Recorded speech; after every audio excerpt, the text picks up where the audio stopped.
Hey everyone, how's it going, and welcome back to ROBOTBOY. And in this video we're going to be taking a look at the latest development update for No Man's Sky, written by Sean Murray and uploaded to the No Man's Sky website on September the 27th of 2018. Now this development update is in regard to the latest update, which is 1.61, which is now live on all platforms. But what's interesting as well is Sean talks about the future, some future updates, and in particular what they're going to be focusing on, which is something that they don't normally do. Like, it's been great, we've had lots of information about the current updates and so much feedback and transparency on what's coming out and what is currently available, but they haven't really said like this is going to come soon, this is going to be added into the game soon. So this is a great step forwards to see them actually openly talking about what they're going to be adding. Anyway, you're probably wondering what that is, so let's get straight into the update. I'm going to be reading off the No Man's Sky website, reading what Sean said, just sort of going through and picking out the key points there. So Sean starts off with, "Hello everyone, we hope you've been enjoying the most recent additions to the game with last week's large update,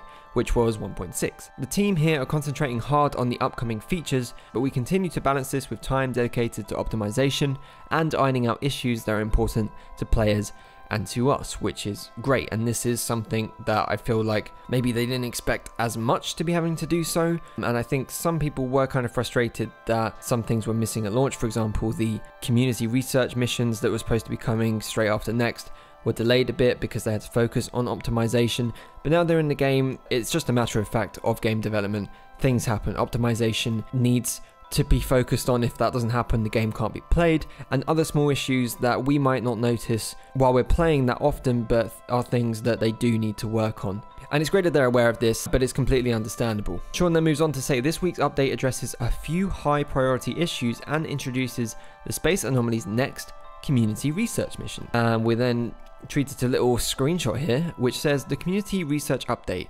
Specialist Polo's research has taken a new direction this week, after their analysis of the Sentinel data yielded some surprising results. The Sentinels are tracking other anomalous signals currently unknown to Nada and Polo. Ooh. They have pinpointed the location of what appears to be the echo of another traveler entity.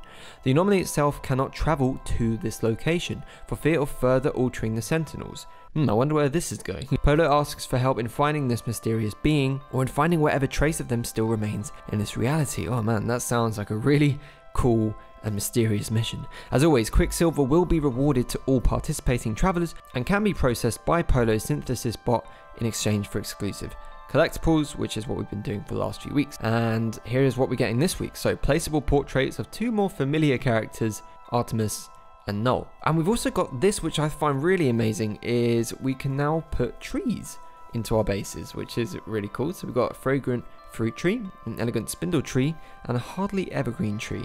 And then we have a little gif here of someone actually placing a tree, which is something we haven't been able to do before, which is build vegetation and wildlife and change the colors. So maybe this is another sign of more interesting things to come later down the line. I personally never really thought about actually building using the terrain. Like, obviously we have the terrain modifier, but using actual flora assets. So I'm very excited about the prospect of this. Then we have the community spotlight here with some amazing pieces of artwork and different things people have done over the last few weeks that have been highlighted here. Some great screenshots, videos. Even a guy has got the tattoo of the Atlas, which is amazing. I'm going to skip right down here to the development update. Now this is where I think it gets really interesting. So Sean now says here, patch 1.61 is live on all platforms today. So when you load up No Man's Sky next, you will see the update ready for you to download and play. And the notes are available below, which we'll get to in just a second. But Sean then goes on to say, "We will have some more news to share with you very soon." And then on to say, "Our next update is larger and has a focus on making EXOCRAFT, making them more valuable and interesting, as well as fixing EXOCRAFT issues. Thank you so much, Sean." So we'll get into the patch notes in just a second, but let's rewind for a second there. That sentence, "Our next update is larger and has a focus on making EXOCRAFT, making them more valuable and interesting." So they've confirmed that they are working on EXOCRAFT, and not alone just upgrading the ones we have, but actually making new ones. Will it be 1? Will it be 2? Will it be 3? Will it be 10? We don't know. But the fact that they're hinting at this, the fact that they're talking about this openly, about this is what they're doing, is a great sign of things to come. I imagine maybe we might even see a first person mode added to EXOCRAFT as well. In the trailer for No Man's Sky Next, we actually saw a customized EXOCRAFT 2, which had a different color scheme on it to the orange, white and black scheme that is default at the moment. So I've always assumed that EXOCRAFT customization has been coming. To the extent of that, we don't really know what that is so far, but you can expect it to come soon, according to Sean here. So this is very, very exciting. And then quickly, the patch notes. There aren't actually too many for this one, but there was a crash fixed in the quick menu.